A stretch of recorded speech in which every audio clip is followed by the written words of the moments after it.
Good evening, everyone. Welcome. Very glad you're here. Very good to see you. And thanks for tuning in. Welcome to this comfy, quiet little cozy corner of the internet where we do a little drinking and a little thinking. So come join me if you will. I'd be very honored if you would. And hopefully, we learned something today that we didn't know yesterday. And I brought the old trusty Earl Grey tonight. It'll never steer you wrong, and good way to ease into the weekend, I think. So, yeah. But bring what you got, whatever it may be, of course. I won't judge. As long as you find it delicious. So, anyway, cheers to you. And Jesus too.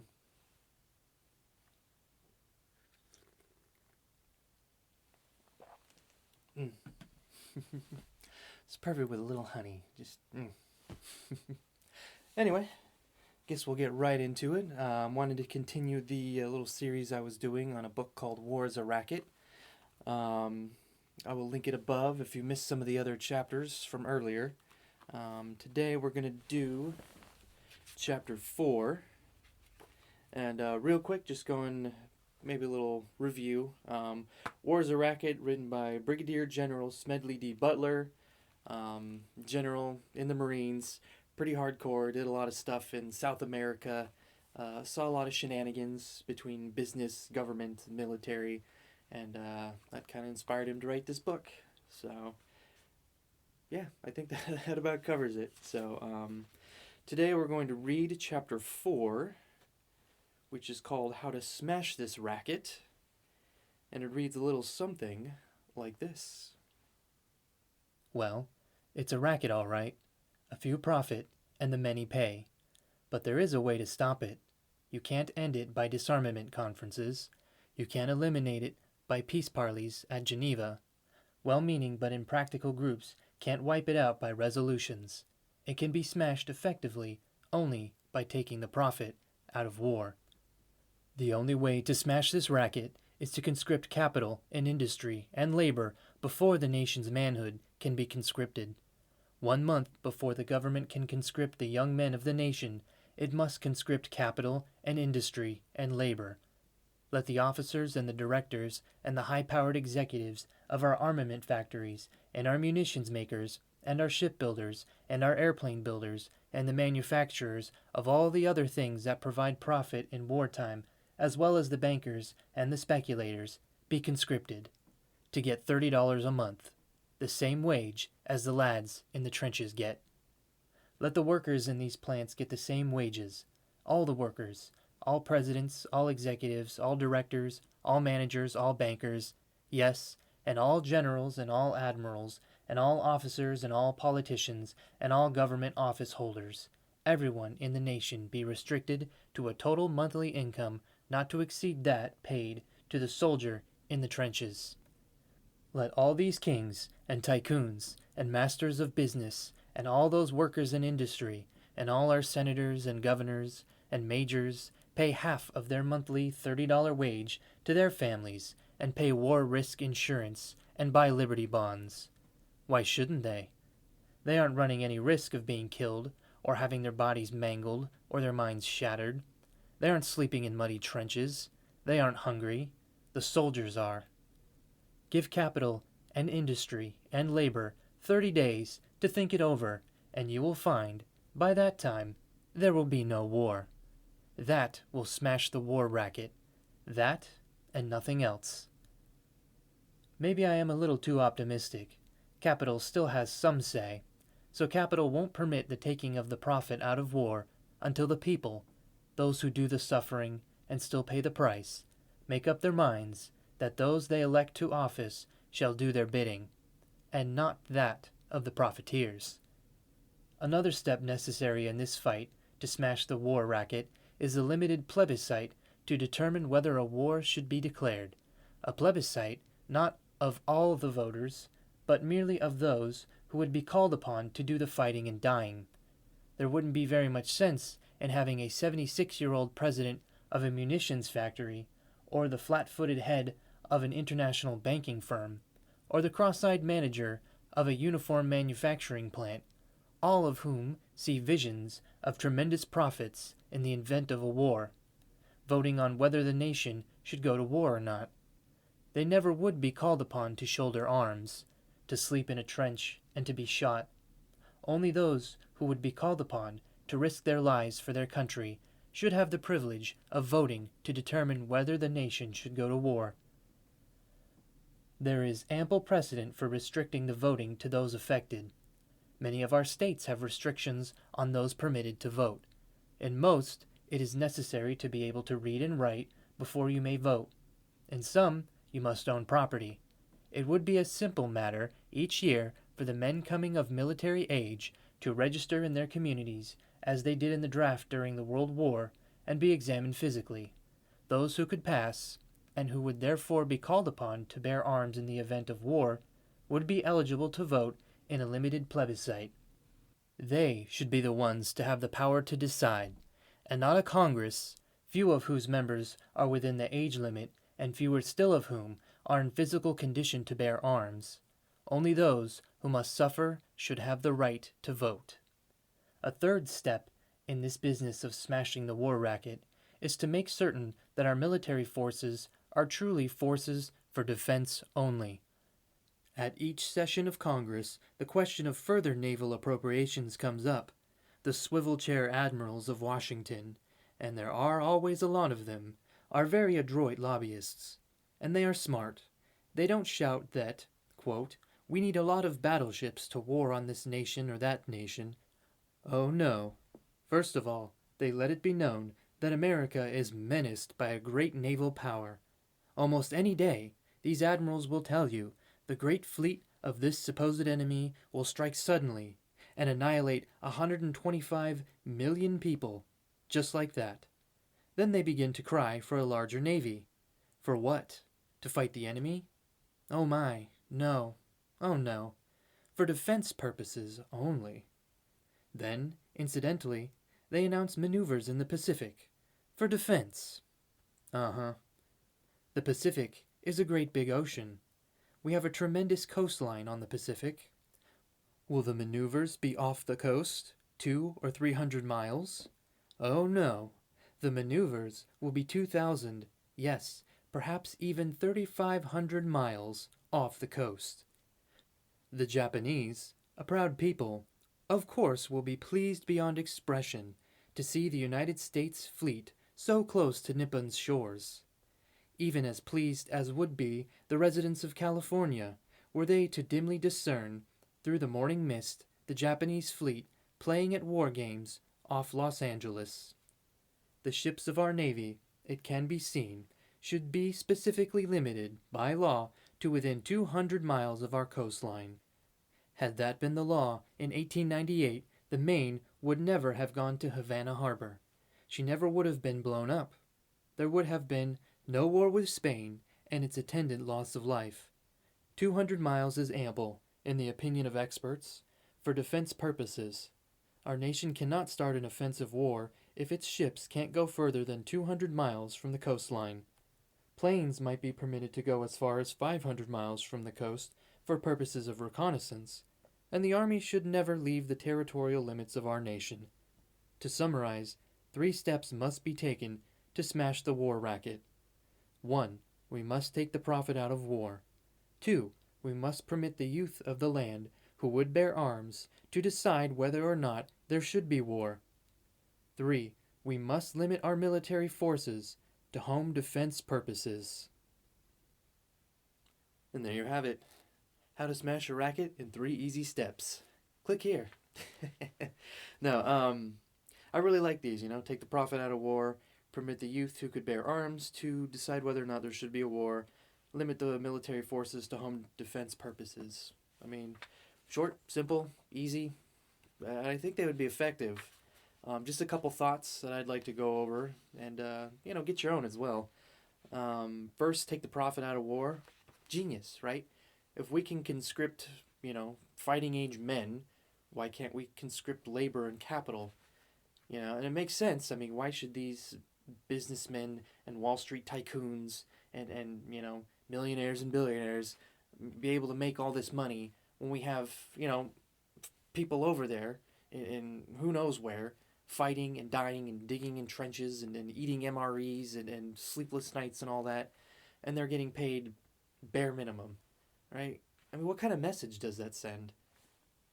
And I mean, it's not right. It's not right that you're able to make obscene, outrageous amounts of profit, and those people are struggling, to put, when they get back too, struggling to put food on the table because they can't afford anything. Right? Soldiers don't make very much money at all. We know that. So, like I said, why should these millionaires and billionaires and tycoons be able to make outrageous amounts of money from wars? It doesn't make sense. So, now he did say in here, limit them, basically set a cap for everyone makes the same amount of money. I would change that a little bit. Um, like, yeah, the grunt on the ground will make X pay, but then the officers make a little bit more, and then same thing over here. If you're a factory assembly line worker, you make base pay or whatever, and then if you're a manager, maybe a little bit more, and then if you're the CEO, a little bit more, right? So you still have that tiered system, right? Because let's be honest, a manager has a little bit more responsibility. CEO's got a big responsibility. He has to run the entire company. So, I mean, yeah, he should make a little money, right? But like I said, outrageous amounts of profit. 1,200%, 500%. Going back a couple chapters where he quoted those numbers, that's just outrageous, and it's got to stop. So, yeah, good idea. Like I said, I would change it just a little bit, but honestly, it's good. I really like that. Point number 2: permit the youth of the land to bear who would bear arms to decide whether or not there should be a war. Yeah, I mean, the politicians don't care. They're not going to do the fighting. The business tycoons don't care. They're not going to do the fighting, right? It's people like me. I was in the military, right? It was my job to go and die for my country if need be. Why shouldn't they have a say whether or not we should go? Because think about it. If it's really important, they'll probably vote yes, right? If we're under attack, our borders are being invaded, there's jets flying over cities and stuff, I'm pretty sure that vote would pass very easily. So, I mean, versus some Middle Eastern desert country that just, conveniently happens to have oil, and we're not going there for oil, of course not. It's to overthrow some evil dictator who demanded euros for his oil or something. It's not that. It's not that. It's for democracy and to fight terrorism. Uh, anyway, you get where I'm going with this, right? It's silly. I mean, the very idea that people with no skin in the game can vote to go to war. I mean, bless the founding fathers. They had a good idea. Only Congress can declare war. Half the time, they don't even declare war anymore, so we're not even following our own rules. But if you think about it, like I said, they don't have any skin in the game. They're a bunch of old fogies who, made their money and they don't care, right? If Joe Blow, billionaire from, X oil company wants to invade some country, who are they? Who are they to say no? And why would they care, right? They're not gonna fight and die. So, yeah. Point number 2, great. I love it. Um, and he brought up a point real quick. He brought up a point about limiting the vote because you couldn't have everybody voting. This would be just people who could bear arms, and there's really historical precedent to that. And people did limit the vote. Now, some of it was unjustified, but honestly, some of it was justified. I mean, I'm just going to throw this out there. If you can't pass the basic literacy test, I don't think you should be voting. And I know that sounds harsh to some people, but honestly, I encourage you, think about it. If you can't even read and write, are you really going to vote for the best person for this country? I can't agree with that. I can't think so. They had poll tests and stuff, and from the founding of this country, that's how they did it. Now, granted, they did disenfranchise a lot of voters who would have been very capable voters. So, hey, lefties, liberals, all of you in between, I'll level with you, right? You can't be, pulling the vote from other people just because you think that they're different than you or their skin's a little different, right? Yeah, okay, that's bad. But if you can't pass a basic literacy test, I don't know what to tell you. Right? You shouldn't be voting. I'm sorry. And if you disagree with me, you think everybody should vote because the people are noble or, the will of the people, democracy, I highly encourage you, just stop by our local Walmart, look around, and then come back to me and leave me a comment and let me know if you still believe that everybody should vote, all right? um, anyway, I like the second idea. You really got to limit it to the people who have the skin in the game, right?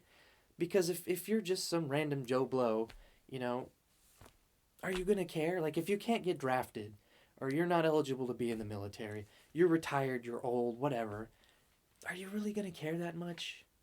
Versus me, the fighting age male. Like, I have a little more skin in the game. I think I should have a little more say in the game. You know what I mean? Yeah, I think that covers it. Don't want to go in circles over and over, you know? Anyway, moving on. Limit the military forces to home defense purposes. Point number 3. I just want to throw this out there. I covered this in my Second Amendment video, which I will link up somewhere. The United States wasn't supposed to have a standing army. It wasn't set up that way. Our founding fathers did not like standing armies. They looked to examples such as like ancient Rome, where standing armies were used to tyrannize the citizens, you know, in their own country, and also stir trouble elsewhere in the world, right? Invading foreign countries, plundering their resources, that sort of thing. You know, history doesn't repeat itself, does it? Anyway, yeah, history, right?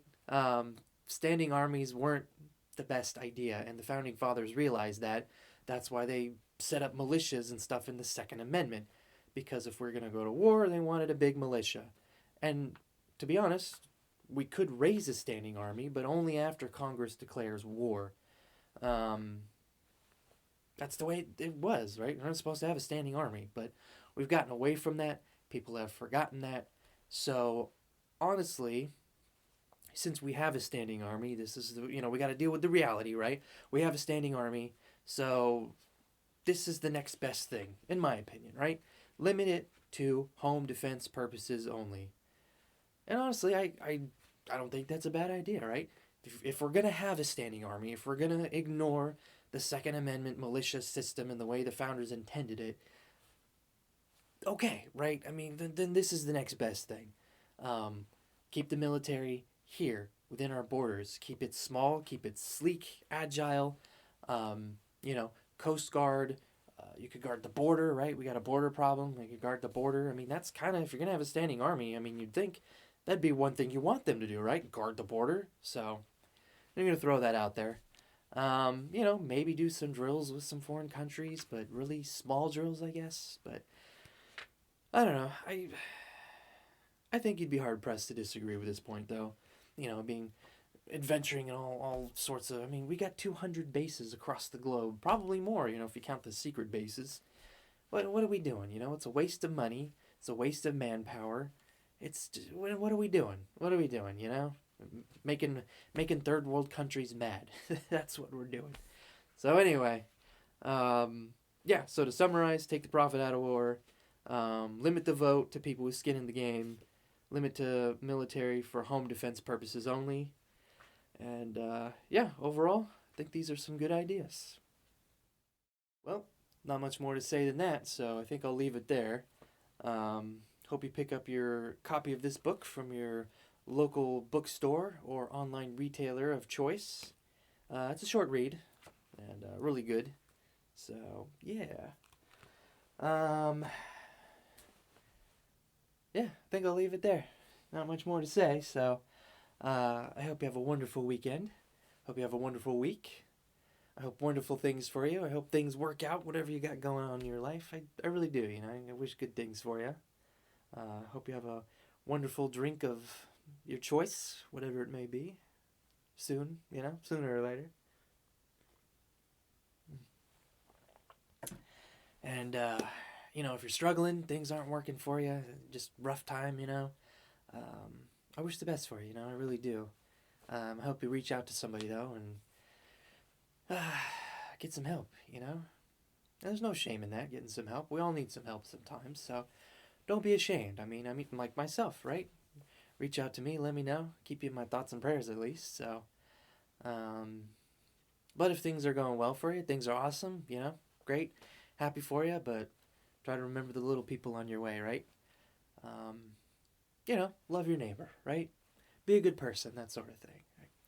We're all in this together and pitch in, and I really believe that if we do that, we all love our neighbors and treat each other the way we want to be treated, we'll be better off, And I look around at society and I see things kind of falling apart, and I really think that if we just got back to the simple stuff, right? Loving our neighbor and treating others the way we want to be treated, not being selfish, helping others, right? I really believe that things would start to get better, And I got to start somewhere, so why not with me, And why not with you? So, just some words I want to leave you with. Something to think about. But I think that about covers it. So, want to wish you all once again a good weekend. And, yeah. Take care, everyone. Good night.